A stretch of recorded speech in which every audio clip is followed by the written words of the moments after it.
Have you heard of one country that scammed 140,000 Kenyans in one go? Here is how it happened. You have probably heard of the word DESI, and around 2006, the Kenyan economy was doing well. Banks were offering a lot of loans and there was a lot of liquidity and cash flows in the economy. There was actually concern that the inflation rate was going to be too high.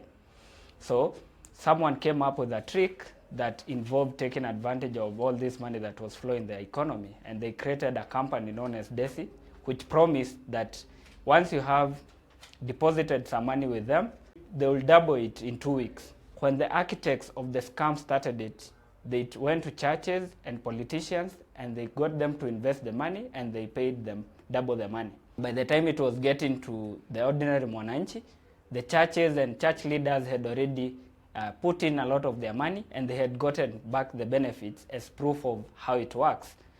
Well, at one point, the central bank issued a statement and said the company was not allowed to take deposits as a bank, but the central bank could not do much because this company had registered as a cooperative, and it was later found that some officials in the Ministry of Cooperatives had worked with this company to defraud Kenyans. So if you are an adult at around 2006, you remember a lot of Kenyans went in and deposited a lot of their money. One person deposited that 1 million shillings. There was also another story where someone sold off the ancestral land to deposit the money. So typically this money will be paid back in 2 weeks.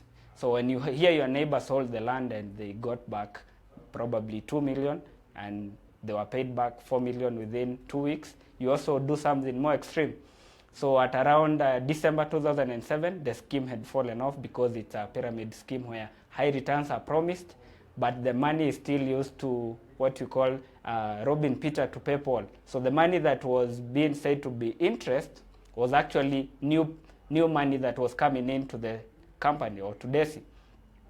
So eventually when DESI collapsed, the architects knew that they could not sustain making these payments, so they just closed off the offices. And there are a lot of cases involving misery, because when people would walk into the offices and they found they were closed, they would either harm themselves or harm the officials of the company who were many of them were innocent employees who did not know how the company was operating. So the way this trick worked, or the way this scam was able to make many Kenyans fall prey to it, scamming more than 34 billion shillings, was blind trust to authority. There are many human beings who make decisions because they have blind trust to authority. And in this case, the authorities included politicians, government officials, and many church elders. Many people invested their money because the church was able to give personal testimony, and it was actually said that the only reason the returns were able to multiply at that level was because the founders were God-fearing people and they were involved in charity and that kind of talk. So how do you protect yourself from scams that seek to leverage blind trust to authority? Number one is to do due diligence. With many cases, even when one entity is claiming to have the authority, there will be another entity. So for example, in that case, the central bank had warned Kenyans not to invest their money with this company, but people were still able to do that. You will find the same thing that happened with the demolitions that have been going on, where part of some government officials were working to issue titles and another part of the government was warning people not to buy. So once you see irregularities or red flags, it is important that you consult the experts, for example, lawyers or someone who has more knowledge on that matter than you do. So number two is to verify.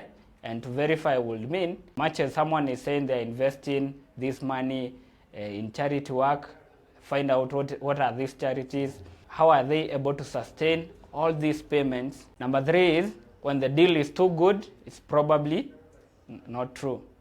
So when you see someone is saying they can give you 100% return on your investment in 2 weeks, it may not be the true case, and it probably is a scam. Money 254 is committed to helping you protect your money, including the money that you have already worked hard to save, and protecting it from scammers.